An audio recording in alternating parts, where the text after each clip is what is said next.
அகமும் புறமும் இருந்து முக்திக்கு ஒரு வித்தாம் முன்னின்று அருளும் ஞான தலைவியே ஆகியே என அழைத்து பார்த்தேன். முதல்வனாய் அருளை கொடுப்பாய்.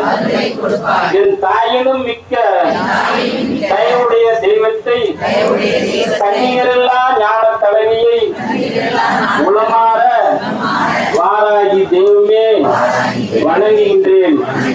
உண்மை பொருளை அறிவோமே.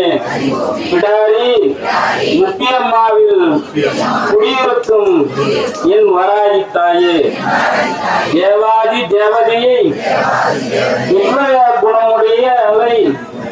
திவ்ய குணமுடையவளை தேனினும் இனிய தெய்வத்தை திகட்டாத தெல்லமுதை தீஞ்சுவை பாகுவை